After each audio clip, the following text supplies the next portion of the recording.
Tonight is going to make some of you very uncomfortable and shaky. And that is my goal. I'm not trying to be wicked. I'm not trying to be annoying. I'm just trying to wake you up. Because the problem is certainly not the economy. The economy happens to most people. It's not even racism, which is the common excuse most of us black people give. You know what? It is not inflation, which has been common over the last 2 years. It's not even your income, for crying out loud. You know what the real problem is? We were never trained to understand the reward of ownership in a system that we were made to believe is all about survival. You were not programmed to understand this core fact. You were instead programmed to survive in a system that seeks to reward people who own. You learn to work hard. You were never taught how to build something that outlives you. You learned how to earn like most of us did when we came to America. You were never taught how to multiply that money that you make. And you know what the painful truth is, guys? Hard work without ownership just makes somebody else wealthy. So tonight, we are not talking about budgeting, none of that boring stuff, okay? We are talking about power. We are talking about assets. We are talking about the difference between workers and owners. And once you see that difference, you cannot go back, guys. Trust me. Once you understand that difference, you understand what it is, you are not going back to where you used to be. And I'll tell you why. Because in this time and age we live, there is nothing more powerful than the ability to direct your own destiny. And when I say direct your own destiny, I'm talking about educating yourself and using things that are going to change your future. When I think about my own life, boy, it's been rough at different points in time. I remember in 2009 when I went back to Africa after business school at the University of California in Berkeley. I was in Africa for 3 years, director of marketing for one of the top natural product companies in Africa, distributing, traveling around Congo, Gabon, Central Africa, Nigeria, started the business in Nigeria, traveled over 22 different states in Nigeria, expanding the business. And 3 years later, things didn't really work out as I wished, so I had to come back to America, where my family had been all that while. But you know what? It wasn't even as bad as just things didn't work out, but even getting to the airport, I had overstayed my green card, so I was forced to pay $800 of fines. And I only had about 850 bucks in my purse. Life was rough. I was beaten. I thought it was over for me. And then coming back to America in 2012, I'm forced to file for bankruptcy because I had so many debts I just couldn't pay. I had a home before leaving. I had a rental property. I had some money in the bank. I lost all of that. I had to file for foreclosure on those homes. My family had to shop at Goodwill for more than 3 years. I wiped my nursing license. I went back to work. I had 4 jobs. I never used to see my kids. I was working around the clock. But you know what? Even when I started making an income, I realized something. Even though I was under a very tight circumstance because I had to pay back the bankruptcy court, I had to figure out a way to start our lives all over. I realized in that process that the only way I could come out of that dark place was if I was organized. If I had to develop my habits and I had to streamline my discipline to make sure I don't focus about what is coming in, but I know exactly how to position what is coming in. You know, the first lesson I learned, and I want you to stay with me here, because if you stay with me through this video, this is probably going to give you some very powerful strategies, which if you're going through a tough time now, or maybe you go through a tough time at different points in your life, you might use this. Let me tell you the first lesson I learned. Wealth starts with income. And when I talk about income, it doesn't matter whether it's a job or it's revenue coming from a business. You cannot build wealth without income. You need to figure out a way to start making some income, whether it's getting a job, whether it's starting a business, but many at times it's better first to get a job, because with a job you can start making an income, and with that income you can start living, and then you can plan to expand yourself and start a business, right? You must understand 85% of people will work for somebody else. So either ways, wealth is possible, right? Whether you're an employee or you are a business owner, most of the times it might just be faster with a business because business has no cap. But as an employee, you have a maximum income you can make. They tell you how much they're going to pay you. If it's $22 an hour, it's 22. Unless maybe you change jobs or you do something that elevates your skills and you do something different, right? But it's important to understand because during those times, I learned that the first thing I needed to do was get a job. So once I had surgery on coming back to, and after I healed from my physical therapy and all of that, I took my nurse's license, I dusted it, and I started working again as a nurse. I chose one job, it wasn't enough. I found a second one, I found a third part time job, and a fourth job, both part times. And so I was working rigorously because I understood that even though my desire, my dream, the reason why I even moved to Africa in the first place was because I've always wanted to not only earn money, not only to become rich and successful, but to build wealth so that I can bequeath something significant to the generations that are coming after me. But most importantly, that I could do something that encompasses not only the ability to make money, but to give up of my knowledge, to give up of my skill, to give up of my goodwill, to give up of the experiences I have, so that other people can benefit from that. So I realized, boy, for me to get going, for me to start rebuilding again, I needed a job.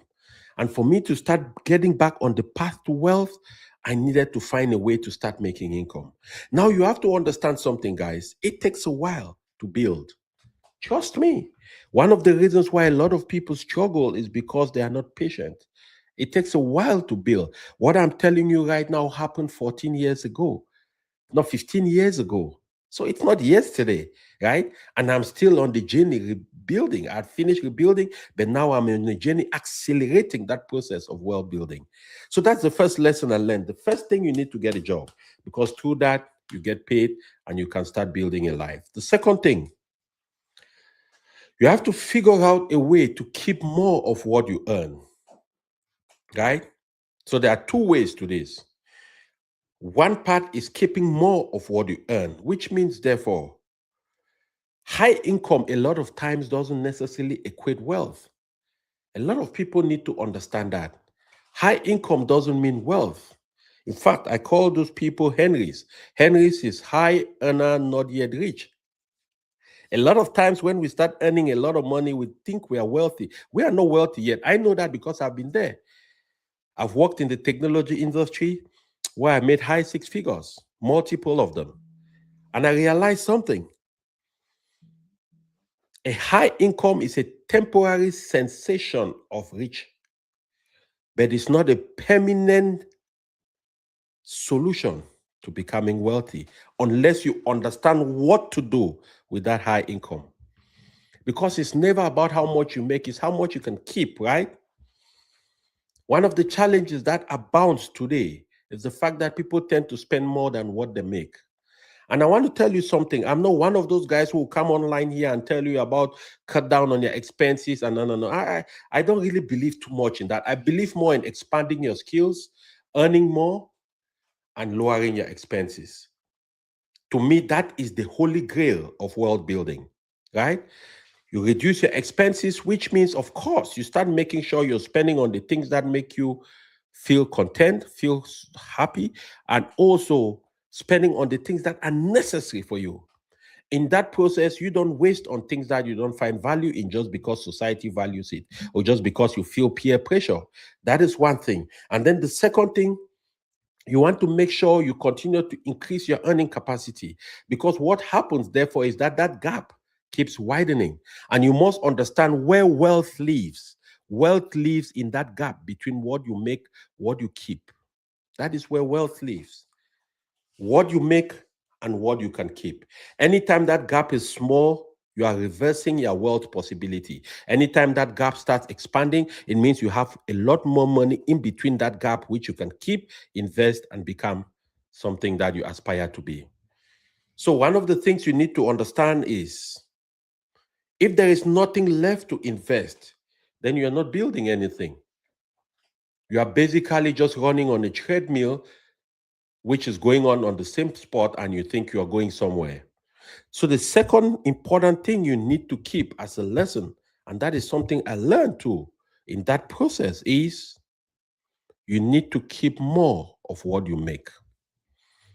Every successful person, every person who has built a significant amount of wealth and success in this life, the number one capacity they always have at some point in their life, especially when they were building, was the ability to be a little bit frugal, to be careful with what comes in. Because anytime you cannot discipline yourself for the little, you will not be able to discipline yourself with more.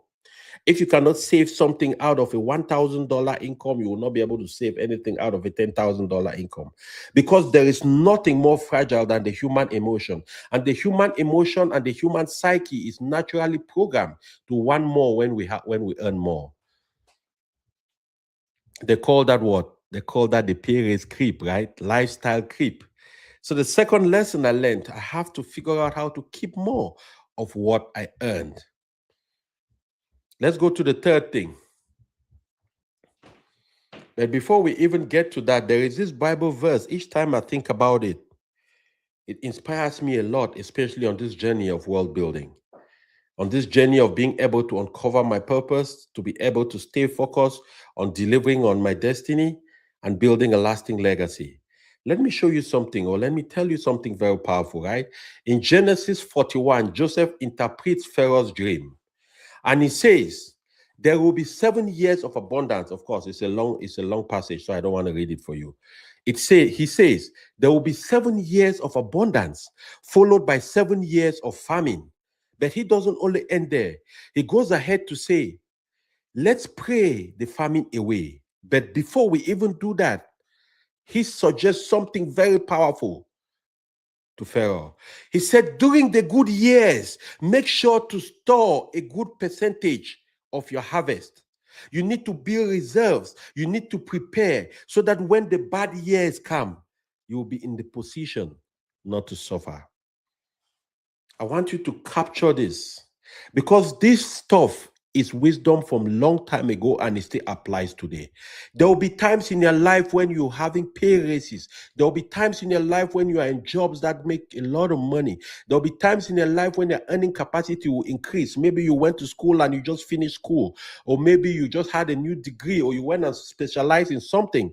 During those times, make sure to keep and save for the times when things will happen, when you might get fired, when your company will close down, when the economy might shrink and they no longer need you, when AI will come and start taking jobs from people.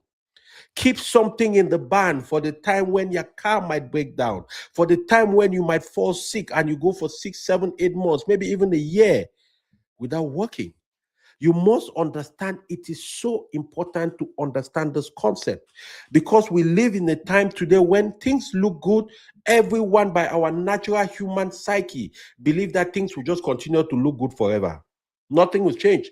Life will continue to be good. The economy will continue to hop on. Jobs will be available. Think about it. For those who worked in the IT industry a few years ago, like 6 years ago, nobody thought this day will come. Everyone thought, boy, you know what? Things are just going to stay that way forever. Things are going to continue like that because people had multiple possibilities. You lose a job, the next day somebody else is giving you a job. You're working for Amazon, you leave Amazon, Microsoft is giving you a job. In fact, the abundance was overwhelming.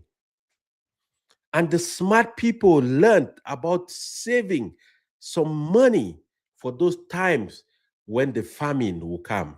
Those who were not smart went out spending, buying big homes, big cars, lavishing the money, and then 6 years later, boom, the world economy starts shrinking a little bit.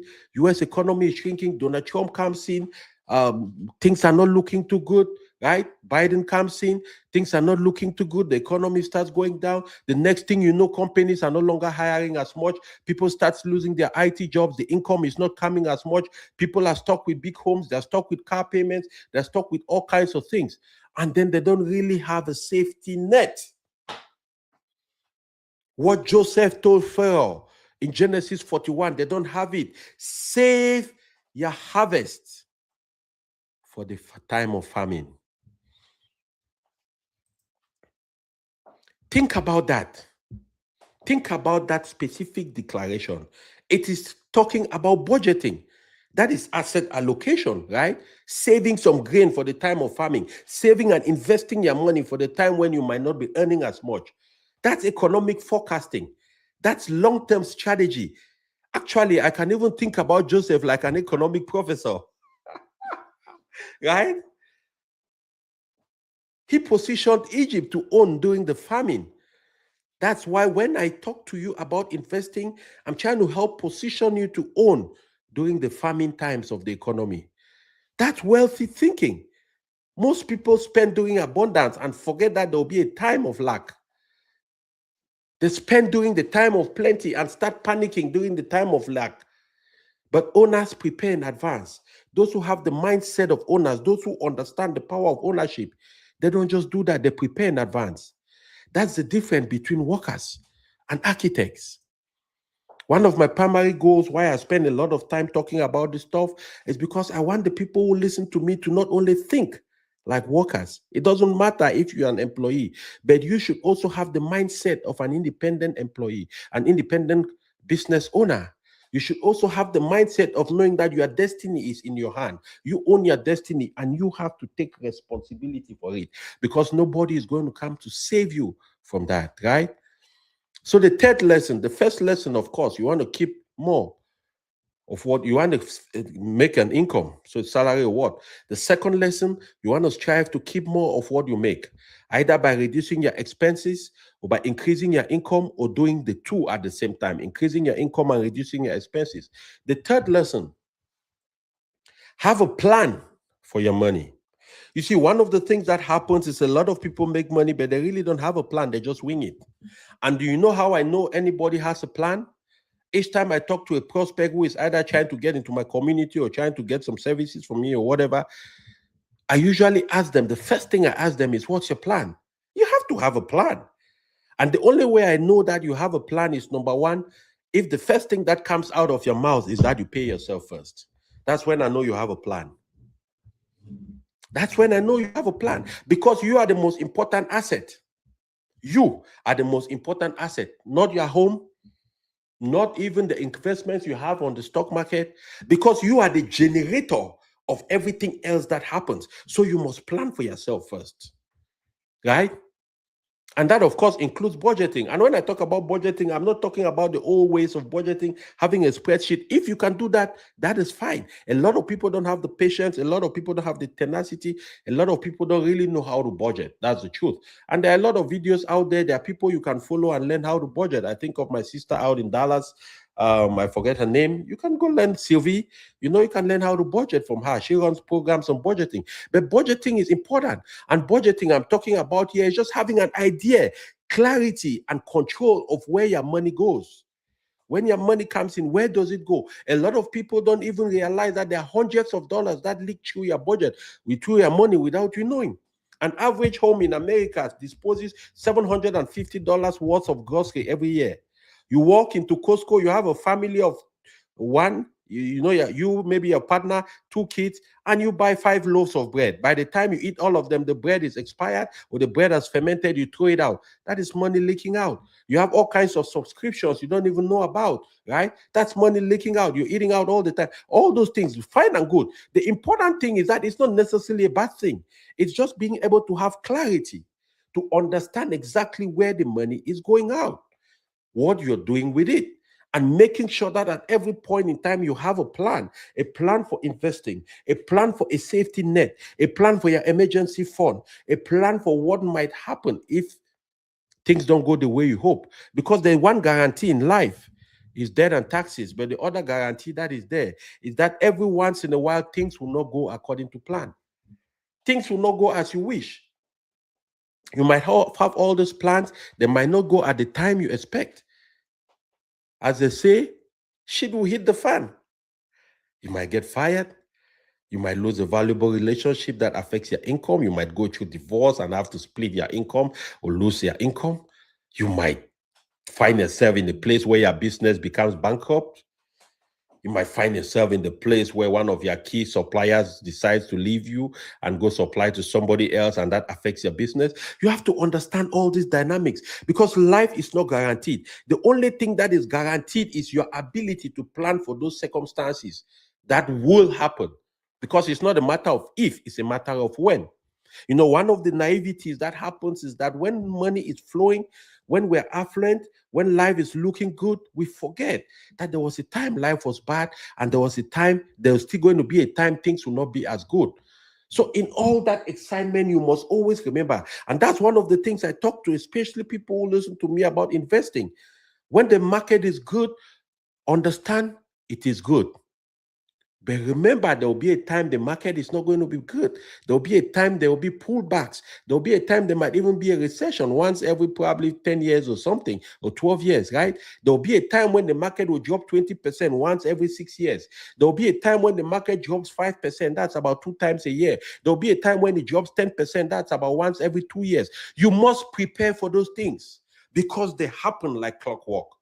What happens is the people who make it through are those who are ready for those circumstances. So you must understand this thing is not robotic. You don't just go through the process. You don't go through the actions. You also have to understand how these things happen. Because if you don't have a clear plan, then you don't have where you're going. It's just like you're trying to drive somewhere and you don't know the direction. You don't have no GPS. You don't have no maps directing you. How are you going to get to your destination? It's not possible, right? Your plan should include what you need to save as an emergency fund, and that should be in a high yield savings account or a money market account on your brokerage. A money market money account generally is the account where they hold your money in your brokerage account before you can take it from there and invest. That's also an account that has a maybe 3-4% yield. It just depends on what the interest rate is. But generally, the money doesn't depreciate as it doesn't diminish. So you really cannot lose money. It's like a savings account, right?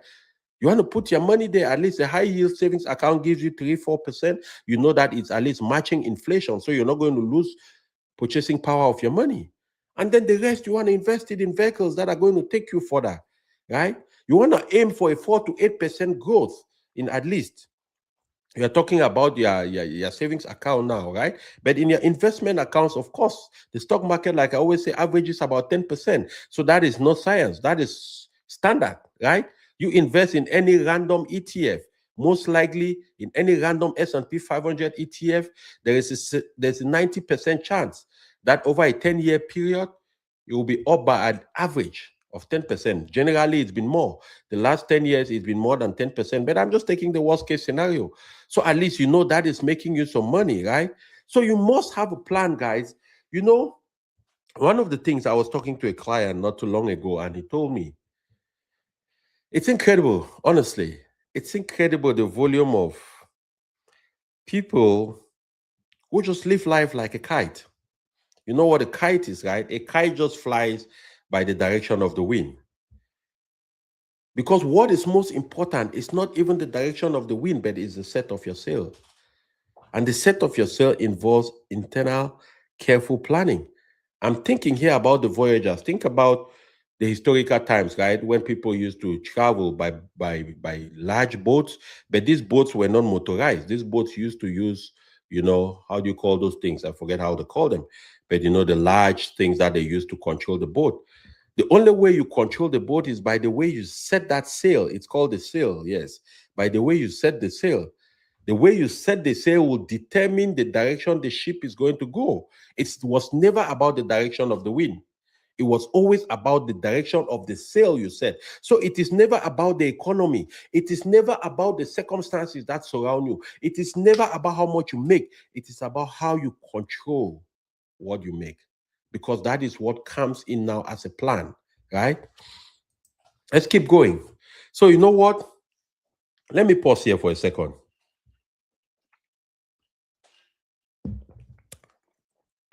Everything I'm teaching tonight is foundational, okay? But if you're sitting there and you're thinking, okay, Gustav, I get it, but I need structure, but how do I actually build this step by step? That's exactly why I'm hosting a seminar on the 26th of February called the Clarity, Wealth, and Legacy webinar. That will be from 6 p.m. Central Time to 7:30 for the general admission tickets and 6 p.m. to 8:30 Central Time for the VIP ticket. So the VIP has 1 extra hour. But you know what? In that session, I'll walk through actual frameworks, how to structure your income, how to allocate it properly, what kind of assets to invest in, how to be intentional about this wealth building process instead of being emotional. But of course, I'll give you more details later, so no pressure. Just an opportunity for those who want more structure, those who want more clarity, and those who want a simple, repeatable, implementable process that has no stress, that doesn't give them overwhelm. I'll drop the link down in this video so you can go ahead and book the time, book your ticket. And remember, of course, I'm just looking for those who want to work with me, right? No pressure. Don't feel like you have to. I know that 95% of people are not going to move on it. I understand that. Nothing wrong with that. But that's the same 95% of people who are also going to struggle because they don't have a system, they don't have a structure, they don't have the knowledge that it takes, they don't know what assets to purchase, they don't know how to plan for the investment, and they don't know how to grow their income and their wealth. So it's a choice you have to make. So let's move on to lesson number 4. You have to choose who you listen to. We live in a time today when everybody purports to be a guru. I'm not a guru. I'm not your guru. I'm just a guy who is sharing information here from his experiences, from the knowledge I have, and from the deep expertise I have. It's a choice for you to take, right? You don't have to follow what I say. It's for you to decide because investment involves risk, and those risks have to be taken by you. But you must understand, I'm not a financial advisor, so I'm not here to give nobody financial advice. I'm just here to share some ideas. And if those ideas make sense to you, implement them. It's worked for me.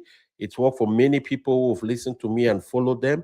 And I don't see no reason why it's not going to work for you, but it's a choice you have to make, right? You have to realize, of course, that you cannot listen to everybody. Choose 2 or 3 people who you trust, believe, and you are convinced that they know what they're talking about, they know what they're doing, and stick around them and listen to them. Mentors are very important. I did a separate video on mentorship. Why mentorship is so powerful. Go to my YouTube channel, look for that video, and you watch it.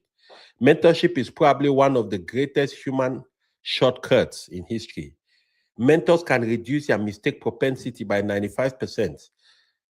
I can't tell you the number of times I've had calls from people who come to tell me that they got one tip from me, they listened to something I said, they went and adjusted their portfolio a certain way, and it transformed everything about their returns. I'm not saying that to brag, I'm just sharing information here, right? I also learn from a lot of people. I have mentors in my life I look up to. I have people I listen to religiously because those are people I have identified that they know what they're doing, they know what they're saying, and I can learn something from them. And I want you to understand that the 4th most important tip and hack you're going to use to continue to build this wealth that you're aspiring to not only build wealth, but to build your life in general. You have to be careful with the people you listen to. Most people will come to you with negative vibes in this life. Most people want to see you in pain. Most people come to you with information that is going to distort you, that is going to take you from the path of where you are going to the path where you don't need to, especially when you decide that you want to get serious with your life, especially when you decide that you want to follow a particular path, which is the path that you've chosen that is going to lead you towards your destination, towards your destiny, towards your legacy, towards what you were born to do. So you have to be careful the people you give your ears to. You have to understand there is something about the power of hearing. The things you hear, you internalize them. And when you internalize them, what happens? You start believing. And when you start believing, it becomes part of you. So you have to be careful. There are a lot of people I know, there are a lot of people I talk to, but very few people have access to my mind. You have to be that way. You have to train your mind. You have to build a fortress around your mind because your mind is powerful. That is the engine of your life, your mind and your spirit.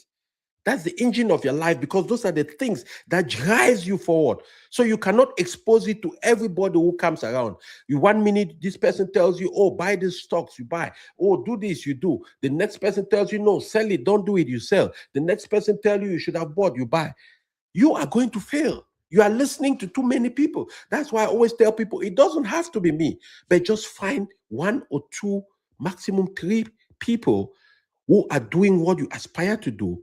If you're looking for people who can coach you on investing, find 2, 3 people, voices that you listen to and you listen to consistently. People that you trust, that you've vetted, that you've determined that they're able to help, right? But the bottom line is you must be able to listen to somebody. You're not going to learn it by yourself. You can, but it's going to take you too long because your mistakes will discourage you along the way. So it's better to look for people who are in that direction, who are ahead of you, because you must remember in life at every point there's somebody ahead of you and there's somebody behind you. The more you know, the more you can help the people who used to be who are where you used to be, right? And the more the people who are ahead of you are teaching you, the more you are getting closer to where they are. By the time you get there, they would have moved on to another level. But that's how progression happens in life. So you want to build a tight-knit circle of about 2 to 3 people, maybe maximum 5, right? Which is called your personal wealth circle, which are people you can bounce ideas with, which are people you listen to, which are people, especially during times of downturn in the market, for example. You don't rush to go and sell, but you can have them, talk to them, and be able to make decisions that make sense. You can learn from them because you learn from people who are where you aspire to be, right? Let's move on to the fifth lesson. Enjoy the journey. Enjoy the journey. Remember, world building should be boring. It's not should not be stressful. Honestly, the only time world building is stressful is when you are investing in the wrong things. When you are investing in the right things, you are not bothered. The last many months, the market has been red. It didn't bother me. I could care less. In fact, I don't even check my portfolio very often. You know why? Because I know that I am positioned in the right investments. I know that it's just a matter of time before it bounces back and comes alive again. The only time you panic is when, number one, maybe you are using money you borrowed to invest, or you didn't know what you are doing and you just gambled. That's the only time you panic. And so, one of the powerful things about understanding these concepts is that it takes away the necessity for you to feel panicky. Then you don't have to worry too much about whether the market is going up or is going down. You don't have to worry too much about whether who says what. When I started on this journey, I used to listen to tons of people. I had on my YouTube channel at that time, if you went to my YouTube profile, I was probably subscribed to about 20 personal finance and inspiration personal finance channels. But as the years went by, as I got really good at it, I got to understand what's happening. I'm down now to only about 3 of them. There are only 3 people I listen to. Those are the 3 people I believe I've given them access to my ear and my mind. And I can consider what they say as something serious to take into serious consideration and act on it. Right? You have to enjoy the journey because the journey is going to be a little bit long. An average millionaire is 59 years old, and it took them about 26 years to get to $1.4 million just working traditionally and investing 12 to 14% of their income. You have to understand that. So the journey is going to be long. So it's not a journey that you can just start and expect results to come. No. It takes a little bit of time. And so if you're not enjoying that journey, if you're not relaxed along that journey, you'll always be under so much pressure. By the time you even get midway to that journey, you probably will give up. Anything meaningful that you're building in your life takes a little bit of time. It takes a little bit of patience. And it takes a focused attention to want to get to that destination, guys. That's why very few people do, because those are the only people who are serious enough, who are committed enough, who are concentrated enough, and you know what, who are intentional enough to keep going, no matter the circumstance. Whether it rains or it's sunshine, you keep going. Whether the economy is bad or the economy is good, you keep going. Whether the market is dropping or the market is rising, you keep going. That is how you win. Everybody who has won in this life, ask them for their battle scars. Don't worry about the beautiful faces on the front. Tell them to show you their backs. Tell them to show you their butts. How many times they've fallen on the ground, gotten up, wiped their butts, and kept going. That's the name of the game. There is no other way around it. You have to stick to the plan and stay consistent. I usually say stick to the plan and not how you feel. Hey, by the way, if you're just joining me, leave me a thumbs up, leave me a message. If you have a question, please drop that. Let me know that you're on the line, right? I usually like to interact with people because I try to make these sessions fun, but I also try to make them workshop-like so that people can take tangible action points they can go use in their lives, right? So stick to the plan and not how you feel. Because anytime you stick only to how you feel, you're going to fail. Because the way you feel today is not how you're going to feel 2 years, 2 months from 2 days from today, even 2 weeks from today, even 2 months from today. And it takes a lot of training to train yourself to understand that it shall pass. It shall pass. If you've been in any long-term relationship, you married, or maybe even with your family, there are times you feel frustrated, you feel angry, maybe with your partner, with your wife, with your husband, whatever it is. But if you only act on the way you feel at that time, a few months down the line, maybe even a year down the line, you realize you no longer feel that way. So you can never count on your feelings because they are fleeting. Feelings are fleeting. Remember, the same people who were saying Jesus, Son of God, are the same people who were screaming, crucify him. They were working on how they felt, not what the facts were. So when it comes to this journey, you have to stick to a plan. If you don't have a plan, then most likely you are going to fail because you're going to be running on how you feel. You're not going to be running on a plan that it doesn't matter what happens. You keep on that plan, right? I hope you're getting value so far. So let's do it this way, right? If you are thinking right now, let me just give you some 4 or 5 steps which you can take home today and practically start implementing it, right? And if you have a pen and a paper, just write it down. The first thing you want to do, you want to live below your means. While you're living below your means, try to figure out how to increase your income, right? Wealth belongs and lies in that gap between how much you make and how much you keep. The second thing you want to do is you want to create a budget to control your money. And when I talk about budget, I'm not talking here about a very strict thing that you cannot breathe. No, but just know where your money is going to. Have an idea where it is going to. You don't have to ask, you don't have to account for the last dollar, but just at least have an idea where your money is going to, right? The third thing you want to make sure you keep very close to your heart, avoid consumer debt. Avoid consumer debt. Consumer debt is a killer. An average credit card interest rate today is 25%. 25 to 28%, right? Of course, you want to also make sure you save 3 to 6 months and then you invest the rest. Because trust me, guys, I'm not saying this to be nice.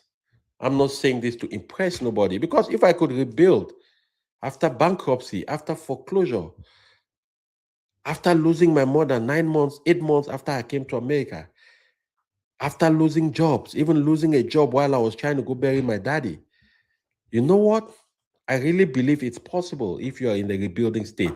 If you're not in the rebuilding state, it's even better because now you can even put yourself in position to avoid that. That is why I'm doing this particular live stream. I'm sharing the lessons I learned in that process so that way you don't have to make the same mistake, right? You can rebuild. But rebuilding randomly is painful. It has to have a plan.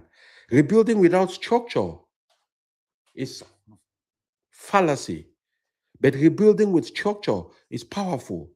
Because if tonight made something click for you, if you're ready to stop guessing and install a real system, if you are thinking to yourself, boy, I think it's time, I'm sick and tired of being sick and tired, you know what? Then you have to join me on the 26th of February. You have to click down in the description of this video or the comment section if you're on Facebook or Instagram. Look for that link and book your ticket. Because I'll be hosting that webinar between 6 p.m. and 8:30 p.m. Central Time. This is not hype. It's not a motivational session. It's not to inspire you or anything like that. This is strictly about clarity, about structure, about systems. And trust me, clarity, structure, systems, easy to implement, changes everything. I know that because that's what changed my life.